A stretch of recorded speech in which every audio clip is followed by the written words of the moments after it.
I have no funny comments. I reviewed this blaster a very long time ago, and we need to go back to it again, because there's some things that I didn't get to say last time.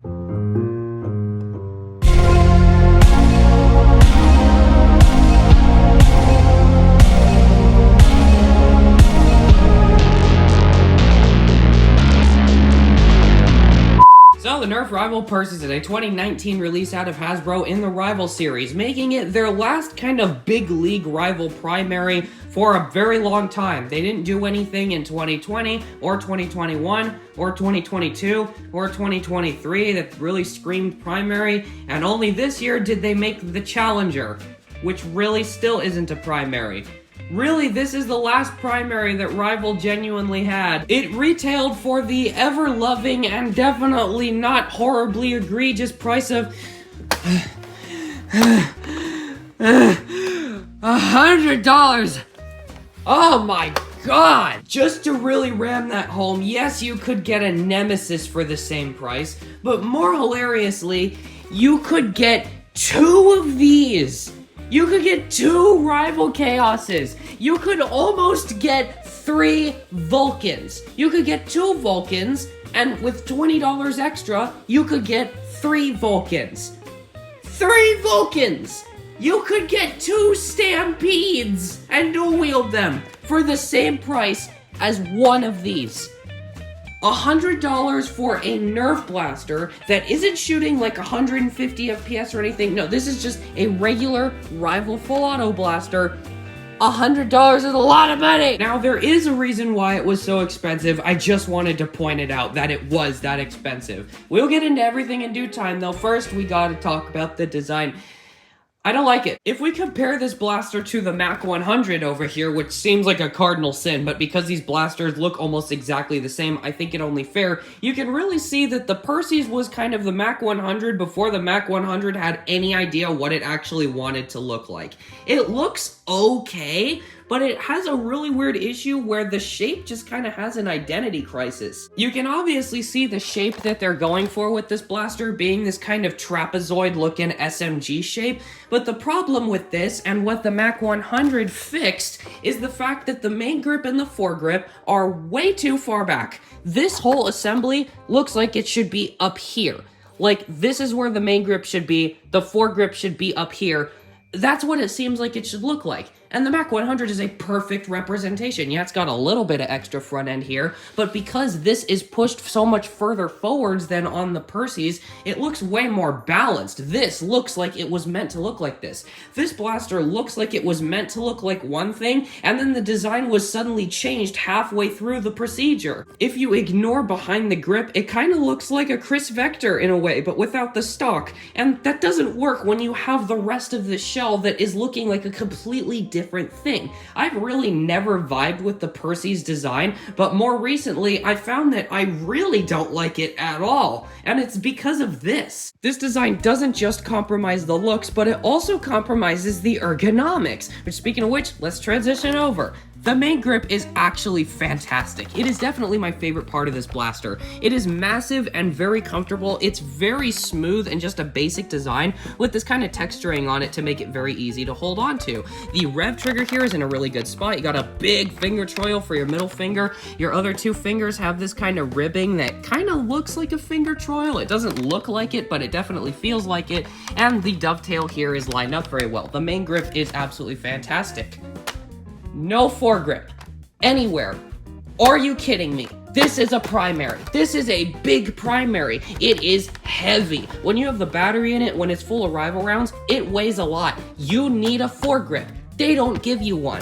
What do they give you instead? This large, obnoxious, flat section to kind of put your hand on. You could put your hand here, I guess, but it's really cramping and just flat and unwieldy. And you can put something on this, but it's a Rival rail, so good luck finding an attachment to put on it. Yeah, you could put the flashlight foregrip thing on it, I guess. I don't know if there's enough surface area here for that to hold on, but like, for the love of God! Give it a foregrip, please! But that's not the worst part about this ergonomic setup. The stock is a Retaliator stock. I'm not even joking. Like, this is the length you get It's like 6 inches too short. I could probably fit my phone between my elbow and the stock. It is so short that it is actually painful to shoulder this blaster. It sucks. And this is a blaster that you need to shoulder. This is a primary, as I've said before. It is meant to be a primary. You hold this like a primary, shouldered with your offhand up here. That's how it's meant to be. You can't do that. You have to treat this blaster like a shotgun or like a sidearm. And that doesn't work when you're using a humongous, heavy primary. But Tethera, What? if you have a rail right here and it's just a regular rival rail, then why can't you just 3D print yourself a foregrip and put it on there and then hold the thing hip fed? Well, of course I tried that, but it really didn't make any difference. Even if I had a 3D printed foregrip up here, the distance between the foregrip to the main grip and the lack of a stock still made it really annoying to hold and shoulder the blaster or use it like that. Couldn't have been that bad. Believe me, it was worse. So how does this blaster work? Well, this is the battery. It's a 9.6 volt nickel metal hydride battery that comes with the blaster, which definitely increases the price and justifies that $100 price tag quite a bit more. These batteries are expensive, especially getting one that's this nicely done with obviously safety controls inside of it. I'm confused why they didn't go with a LiPo or a Li-ion or anything, since those are a lot more commonly used with things like this, but it doesn't really matter. This is my favorite part of the entire blaster. In order to put the battery in, you do this. The battery is in the blaster now.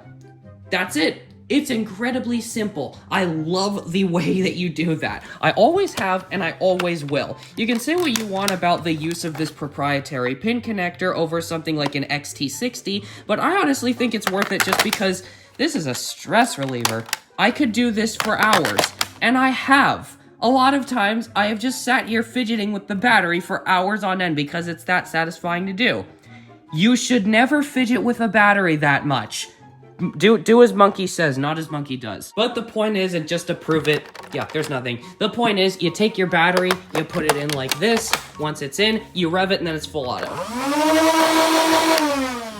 That's a really fast rev up time, and it's honestly not too loud considering the actual rate of fire and the force that is coming from those flywheels. It's a pretty strong rival blaster. I mean, it shoots pretty hard and it shoots pretty well. Not to mention, it shoots really, really ridiculously fast. You will never really be able to understand how fast it shoots until you've shot it. It is game-destroyingly fast. It shoots so fast that if you just stood and slowly turned while shooting it, it would output enough rival rounds to completely demolish anyone that was anywhere in front of you. It is actually insane and horribly impractical. And it all comes down to this hook right here. What does this thing do? Well, when you pull this back, that happens. Well, what is that? Introducing the hopper.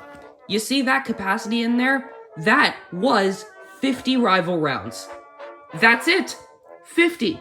That's the maximum capacity the Perses has, and you just saw the rate of fire. And yes, what I just shot was from a full hopper, and yes, the hopper is now half empty. I drained half of this hopper in about 2 seconds. Not to mention, the hopper design is fantastabad. That's a new word that I just made up to describe it. And let me explain why that is. If I sit down here and I hold the blaster perfectly upright like this, and I open it, you can see that it uses a long door like this. And the inside of it is made with these kind of channels that zigzag down that the rival rounds have to seat down into, which is incredibly tight and incredibly easy for the rounds to just bunch up and not seat properly, so the maximum capacity you'll actually be able to get is closer to like 30 or 40. Rarely you'll actually be able to hit the 50 rounds that were intended to be used out of the box, but regardless, and let's say you want to use this door as like a funnel, to funnel the rounds down into the channel. Makes sense, right? Oh, well, makes sense, right? Excuse me. Oh, that just bounced out. Let's try again.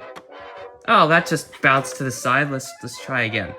There we go. Third time's a charm. When you're loading, any round that you miss and touches this door is gone. You basically have already lost it. You are not getting it in the hopper anytime soon. This is a death sentence for you trying to load it. It makes loading it such a titanic pain in the ass. And even when you do load it, using the blaster still isn't fun. Because if you look in there, you see that conveyor belt? You see how it doesn't extend to the far end of the hopper? Even if you shake the blaster around and you run around with it and you're being vigorous with it while you're shooting, rounds will bunch up back here and not make any contact with the conveyor belt, forcing you to tilt the blaster down to fire it. You have to tilt this blaster down to feed it properly. A full auto blaster, you have to tilt it down. You have to shoot rounds into the ground in order to get the rounds to shoot at all. Do you have any idea how annoying that is when you're actually trying to use this in a Nerf war? I brought this thing to Hanu once and it's never gone back since. Because while it's super fun to use when you're just playing with it in your house, when you actually take this to a Nerf war to try and use it as your primary, it's basically death insurance. You will not win if you're using this thing out of the box. But, Tessera, what do you want now? Well, you see, down of Darth fell the hopper extension that you can put onto the top, and if you do that, then you'll be able to get rid of the door. You'll have a much bigger door, and you'll be able to update the capacity to 150 rounds. Doesn't that fix the problem? No! Because the problem was never even really with the capacity. If you are conservative with your rounds, you can make any capacity work. It's the stupid conveyor belt. And a 3D printed add-on on top of the blaster doesn't make the conveyor belt less bad. Plus, even if that did work, that's another $50, which brings the total of this stupid dingus to 150 bucks just to kind of maybe almost make the blaster work in a usable state.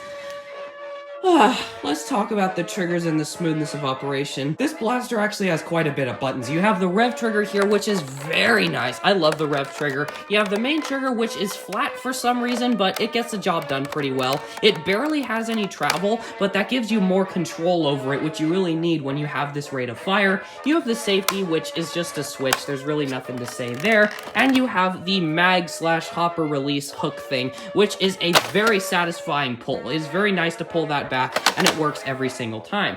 Plus, if you count the battery, putting the battery in is super satisfying, and to pull it out, it's the same thing as what the Strife X does. You push this down, and then you pull a switch, and a little spring eject ejects out the battery. You can literally tactically eject out the battery like you would a magazine. It's freaking hilarious.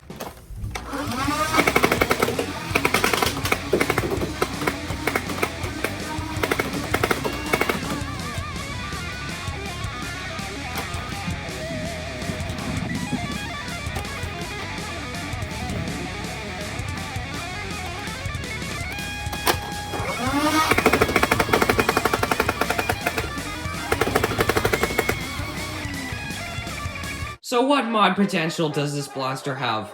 Ladies and gentlemen, the redemption arc has just hit. This is one of the most moddable blasters I've ever seen, and it is the exclusive reason why people love it so much. As I mentioned earlier, you can do things like add a foregrip or barrel accessories or just a larger hopper, but this blaster is incredibly easy to rewire for a 3S LiPo. It's got an adapter for you to put a proton pack on it, which is what I'm trying to do currently. You can just soup the blaster up right out of the box. You can completely forego this entire mechanism and just make it feed directly from a hose into something else like a proton pack, which is exactly what I'm trying to do. Again, you can improve this, you can retcon this, you can do whatever you want to the Perses, and that's why people love this thing, even though in its stock form, my god, it sucks. So with all that said, what do I think of the rival Perses? Do I think it's like the worst blaster ever? Do I think it's good? What do I think?